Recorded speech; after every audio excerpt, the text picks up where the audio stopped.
Hello students, welcome back to Mukesh computer academy. चलिए, जो आज हम लोग बात करने वाले हैं वो है एंगुलर जीएस के। आज हम लोग एंगुलर जीएस के यहाँ पे 25 क्वेश्चंस को डिस्कस करेंगे। ये क्वेश्चन बहुत ही इंपॉर्टेंट है ओ लेवल और ए लेवल के एग्जाम के लिए।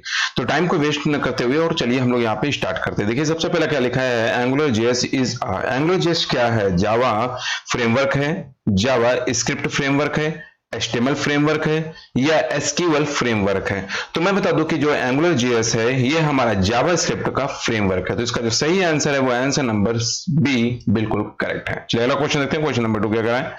अब देखिए, angular JS is a perfect for. Angular JS किस चीज के लिए परफेक्ट है? एमपीएएस, डीपीएएस, सीपीएस या एसपीएस। तो मैं बता दूं कि जो इसका सही आंसर है वो आंसर नंबर डी बिल्कुल सही है, क्योंकि एसपीए का मतलब होता है single page applications.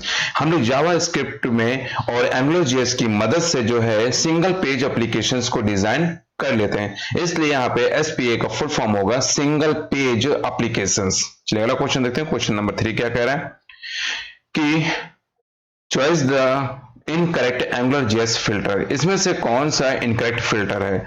Ordered by, email, currency या लोअर केस। तो इसका जो सही आंसर यहाँ पे है वो आंसर नंबर बी बिल्कुल सही है, क्योंकि यह आपका इनकरेक्ट है एंगुलर जेएस फिल्टर में।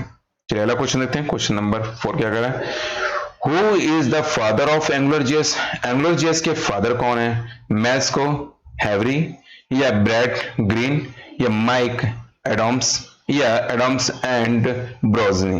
तो इसका जो सही आंसर यहाँ पे है वो पहला है, जो है मैस्को हैवरी ने जो है एंगुलर जेएस का आविष्कार किया था। चलिए अगला क्वेश्चन देखते हैं हम लोग। क्वेश्चन नंबर 5 क्या कह रहा है कि choice the correct definition of keeping thinking in angular JS. इसमें से जो करेक्ट डेफिनेशन क्या है एंगुलर जेएस की, तो हम लोग यहाँ पे देखते हैं deep linking, reference to linking various view to the main page, या deep linking allow you to encode the state of an application in the URL so that it can be bookmarked, या deep linking is an SEO based technique, या all of the above.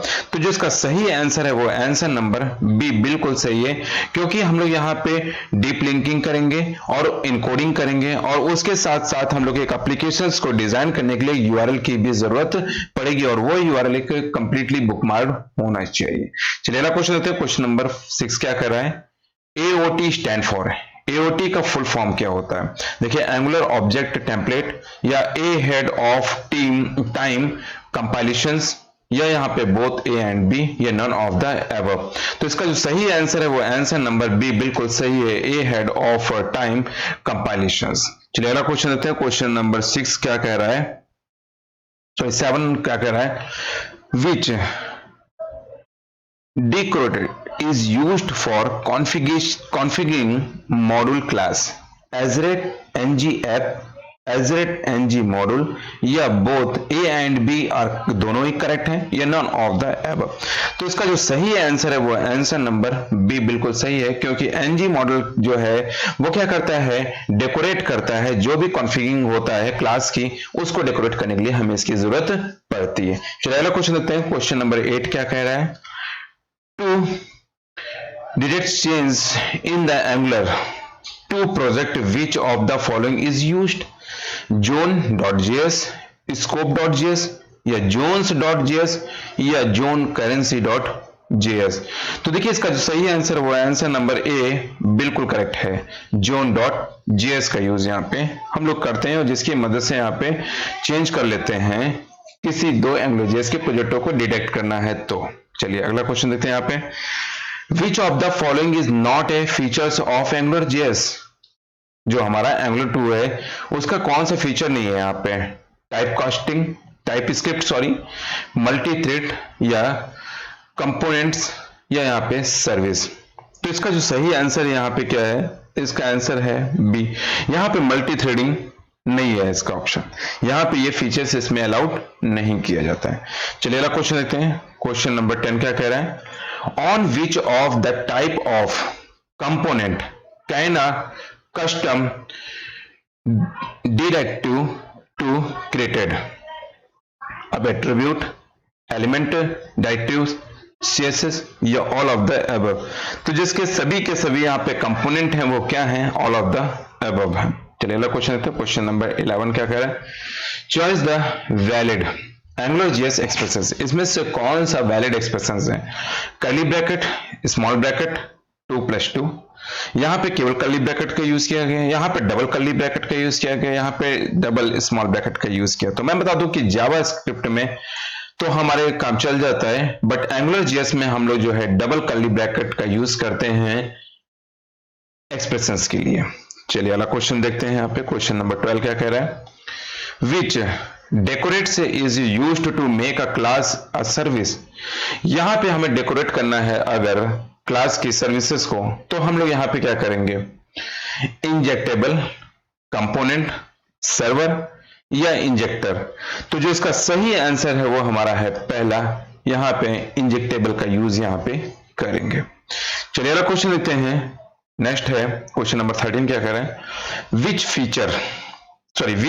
Function से is used to import remote module. अब देखिए यहाँ पे import remote module के लिए बोला गया है इन अ फीचर मॉड्यूल। तो फॉर रूट होगा, फॉर मॉड्यूल होगा, या फॉर फीचर होगा, या फॉर चाइल्ड होगा। तो इसका जो सही आंसर है वो आंसर नंबर यहाँ पे डी बिल्कुल सही है। फॉर चाइल्ड की मदद से ही हम लोग इंपोर्ट यहाँ पे राउटर मॉड्यूल्स का यूज करेंगे, और यह फीचर्स किसका है, मॉड्यूल का है। चलिए अगला क्वेश्चन देखते हैं। यहाँ पे क्वेश्चन नंबर 14 क्या कह रहा है, what is the functionality of the एजरेट इनपुट डेकोरेट। यहां पे जो एजरेट इनपुट है वो क्या डेकोरेट करेगा, इसकी क्या फैसिलिटी है। तो देखिए क्या कह रहा है, share data from child component to present, या यहाँ पे use a service, use a event binding, या share data from parent component to child. तो इसका जो सही आंसर है वो आंसर नंबर आपका जो है डी बिल्कुल सही है, कि जो भी डेटा हम लोग यहाँ पे शेयर करेंगे वो क्या करेगा, पेरेंट कंपोनेंट्स टू चाइल्ड में वो स्टोर करेगा, और यही उसकी एक सबसे खास फैसिलिटी है। चलिए अगला क्वेश्चन देखते हैं। क्वेश्चन नंबर 15 क्या कह रहा है, choice the definition of transpilers. अब देखिए, convert source to the library में, convert source to source and then to the library में, या सोर्स टू सोर्स कंपाइलर, या ऑल ऑफ द एबव। तो यहां पे जो इसका सही आंसर है वो आंसर है हमारा सी, सोर्स टू सोर्स कंपाइलर करेगा। चलिए अगला क्वेश्चन देखते हैं। क्वेश्चन नंबर 16 क्या कह रहा है, among the following on a which architectural pattern is AngularJS based. इसमें आर्किटेक्चरल जो पैटर्न है वो AngularJS पे किस पर बेस्ड है, डेकोरेटर पैटर्न पे, या ऑब्जर्वर पैटर्न पे, या MVVM आर्किटेक्चर पैटर्न पे, या MVC आर्किटेक्चर पैटर्न पे। तो इसका जो सही आंसर होगा वो आंसर नंबर सी यहाँ पे बिल्कुल सही है। MVVM का फुल फॉर्म होता है मॉडल व्यू मॉडल। इसी आर्किटेक्चर पे ये पूरी पैटर्न पे बेस्ड है हमारा। चलिए अगला क्वेश्चन देखते हैं। क्वेश्चन नंबर 17 क्या कह रहा है, the total currency root scope and AngularJS application can have is. AngularJS application में जो हमारा ये रूट स्कोप है उसकी टोटल कितनी होती है, यहाँ पे कितने एप्लीकेशंस को डिजाइन कर सकता है। तो देखिए इसके लिए क्या यूज करते हैं, 0, 1, 2 या 3। तो इसका जो सही आंसर है 1, यहाँ पे हम लोग इसका 1 यूज करते हैं। चलिए अगला क्वेश्चन है, choose the correct syntax for writing AngularJS expressions. अब देखिए वही क्वेश्चन अभी एक ऊपर भी मिला था जिसमें हमारा एक्सप्रेशंस पूरा कंप्लीट था, बट यहाँ पे केवल एक्सप्रेशंस का पूछा गया क्या यूज करेंगे। तो देखिए यहाँ पे स्क्वायर ब्रैकेट का, या कर्ली ब्रैकेट डबल कोड में, या कर्ली ब्रैकेट ट्रिपल कोड में, या यहाँ पे सिंगल में। तो इसका जो सही आंसर है वो आंसर नंबर बी बिल्कुल करेक्ट है। चलिए अगला क्वेश्चन देखते हैं। क्वेश्चन नंबर 19 क्या कह रहा है, choice the rector which is used to bind the application data to the HTML view in a AngularJS, ng bind directive, ng model directive, ng init directive, या ng app डायरेक्टिव। तो यहां पे जो इसका सही आंसर है वो answer number यहां पे हमारा मिलेगा पहला, एनजी बाइंड डायरेक्टिव का यूज करेंगे। इसकी मदद से ही हम लोग रिएक्टर्स को एक्टिवेट करके और अपने एप्लीकेशंस को, डेटा को हम लोग यहाँ पे यूज करते हैं। चलिए अगला क्वेश्चन देखते हैं। क्वेश्चन नंबर 20 क्या कह रहा है? Choice the correct statement about the lower case filter. यहां पे इसमें कौन सा जो है स्टेटमेंट सही है जो लोअर केस फिल्टर के लिए सही है?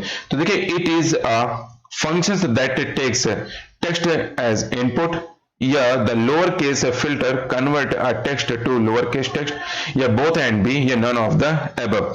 तो जो इसका सही आंसर है वो आंसर नंबर बी बिल्कुल सही है। The lower case filter convert करेगा टेक्स्ट टू लोअर केस में। चलिए अगला क्वेश्चन देखते हैं। क्वेश्चन नंबर 21 क्या कह रहा है? चॉइस द एडवांटेज ऑफ एंग्लोजेस अमंग द फॉलोइंग। इसमें से कौन सा एंग्लोजेस का जो है एडवांटेज है?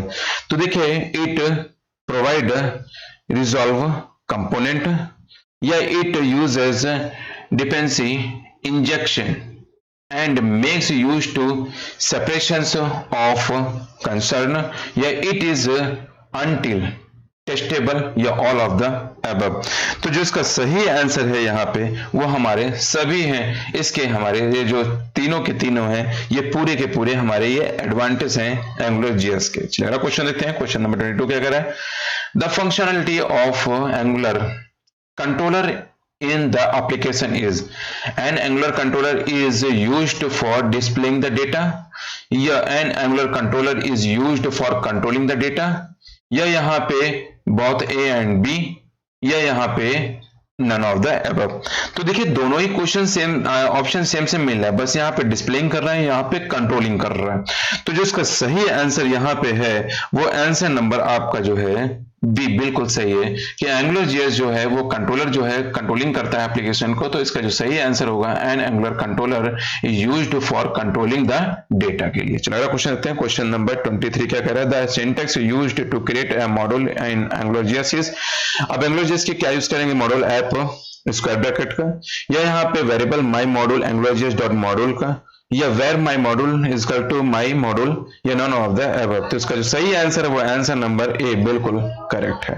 चलिए अगला क्वेश्चन देखते हैं। क्वेश्चन नंबर 24 क्या कह रहा है? 24 choice the directive which is used to define the value of HTML controls to application data, ng model, ng init, या ng app, या ng bind। तो जो इसका सही आंसर यहाँ पे है वो है पहला, क्योंकि ng मॉडल की मदद से ही हम लोग क्या करते हैं, किसी न किसी तरीके का डेटा इनपुट कंट्रोलिंग आसानी से करके और वहां पे वैल्यू को हम लोग क्या कर सकते हैं, फिल कर सकते हैं या फाइंड कर सकते हैं। अगला क्वेश्चन 25 क्या कर रहा है? लास्ट क्वेश्चन है। Module created by using AngularJS function is known as module, mod, angular module, या MDL। तो जो इसका सही आंसर है वो आंसर नंबर आपका यहाँ पे बी बिल्कुल सही है, क्योंकि जो हमारा मॉड्यूल क्रिएट करने के लिए जो हम AngularJS में जो फंक्शन यूज करते हैं वो फंक्शन हमारा जो यहाँ पे यूज होता है वो हमारा है MOD, mod। चलिए हम लोग यहाँ पे ये वीडियो क्लोज करते हैं। नेक्स्ट वीडियो मिलेंगे हम लोग नेक्स्ट लेक्चर के साथ। Okay, thank you students.